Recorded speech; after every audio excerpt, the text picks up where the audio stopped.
Magandang araw mga kasari-sarites ko dyan. Kamusta na po ang inyong maliit na negosyo? At saka syempre, kamusta na ang inyong buhay? Sana po ay nasa mabuti kayong lahat ha. Ako naman po ay okay naman.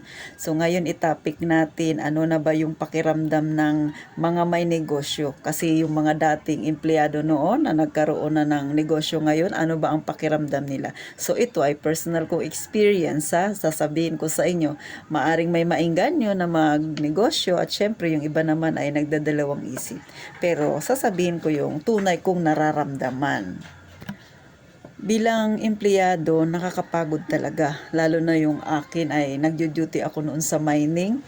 12 oras yung duty ko. Tapos may 2 oras ka na preparation kasi yung 1 oras, yun yung oras mo na magluluto ka ng babaunin mo, maliligo ka, ayusin mo yung sarili mo.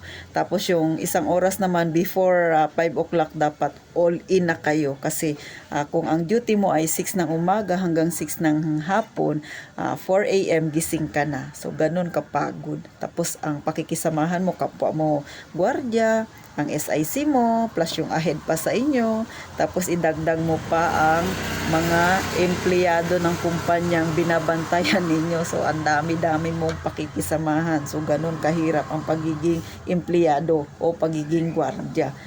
Kaya naisip ko, kung magkakaroon ako ng negosyo, wala na akong ibang pakikisamahan, kundi sarili ko lang.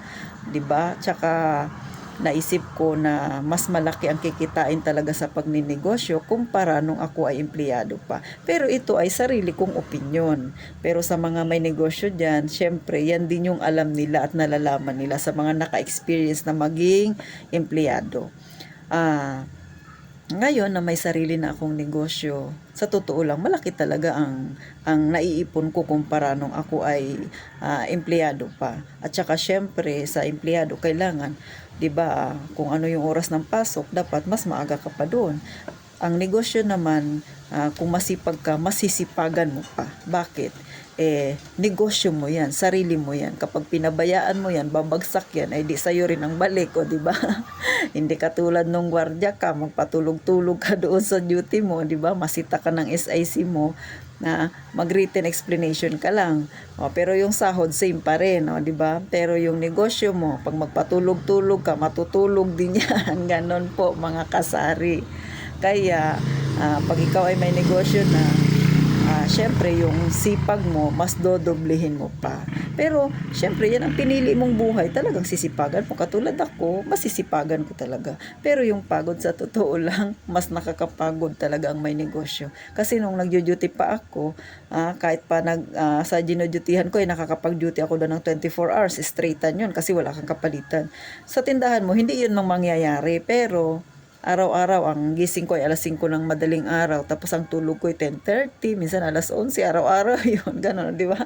Mas mahaba pa rin yung gising ang mata ko kaysa sa natutulog ako. Pero may mga time na nakakapagpahinga ka, katulad ng ganitong oras, wala masyadong customer, pero dahil tabing kalsada ako, kaya may naririnig kayong maiingay na dumadaan-daan na sasakyan. Pero wala masyadong bumibili, kaya may time ako na nakakapag-vlog ako. So ito yung pinaka-time ko na pahinga ko. Pero enjoy ka kahit na napapagod ka, lalo na kapag sa hanggang gabi, di ba? Pagkabilang mo ng yung mga benta, kita mo ay medyo malaki ang benta ko ngayon, di ba? Napapangiti ka. Kasi yan yung bunga ng pagod mo, yan yung bunga ng diskarte mo sa iyong negosyo. So ganon mga kasari. So ano naman ba ang pakiramdam ng may empleyado noon na ngayon ay may negosyo? Ano yung pinaka greatest fear niya? So ako, ang pinaka-fear ko talaga ay yung bumagsak ang aking tindahan kasi ayoko nang bumalik sa umpisa. Napakahirap talaga mga kasari. Ayaw ko nang balikan yung hirap na naranasan ko noon kasi baka hindi ko nakayanin.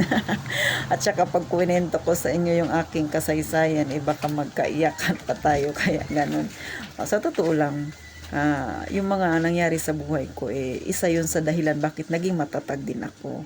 Pero kung kung isipin ko, ayaw kong hilingin na balikan ko yun kasi mahirap po talaga ang napagdaanan ko, lalo na yung sa paghihiwalay namin na mag-asawa.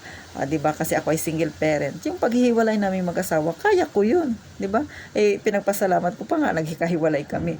Pero nung simula na nagkahiwalay kami, yung napagdaanan ko bago ko narating yung ngayon na kung ano yung meron ako, yun yung talagang hirap ko sa totoo lang. Lahat na yata mga kasari ng trabaho na pasok ko sa totoo lang.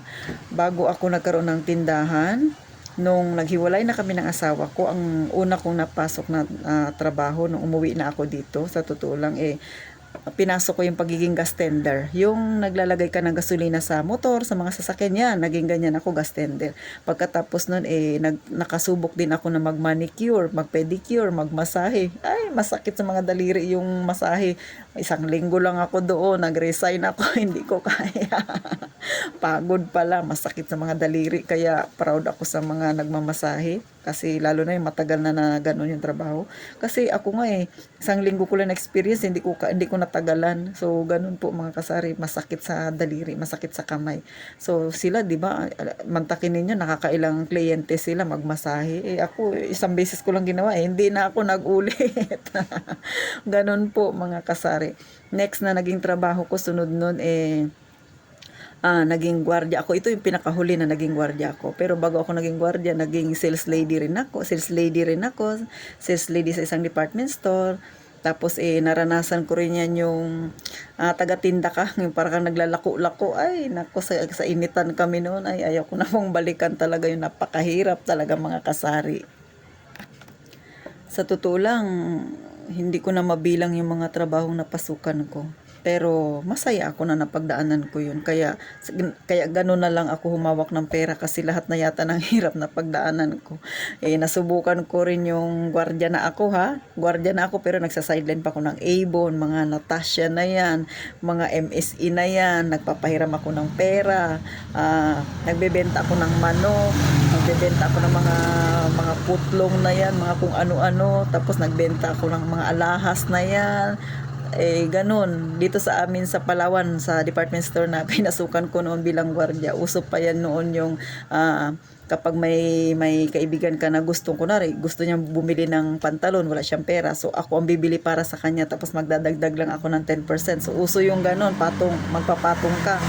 So ganun po, naranasan ko rin yan. Lahat na yata ng tao halos nakasalumuha ko ng mga ganyang ugali. May mangungutang pa sa'yo minsan ng pera, makunat. Tapos mga ibo na yan, abonado ka. Lahat na yata, lahat yan na nangyari yan habang nagagwardya ako, yung mga ganyang mga sideline, mga sidekick na yan. Sa totoo lang, mahirap talaga mga kasari. Tapos yung nagtinda rin ako ng shake, init, grabing itim ko, grabe mga ganito. Tapos nag-barbecue rin ako, ay kapagod. Kaya sa totoo lang mga kasari, yun yung isa sa greatest fear ko na ayaw ko nang balikan, na enjoy naman magtinda pero yung naranasan mong hirap, yun yung sinasabi nila na tulo ang pawis at saka luha mo para ka lang makakain, ganun mga kasari. Yun ang ayaw na ayaw ko nang balikan. Kaya itong tindahan ko ipinagbubuti ko kasi yung mga trabahong napagdaanan ko noon ayaw ko nang balikan dahil ang pagod. Tapos yung kita mo kakarampot lang. Kaya nga sabi ko sa inyo, pag nagkwento ako ng buhay ko baka magkaiyakan tayo.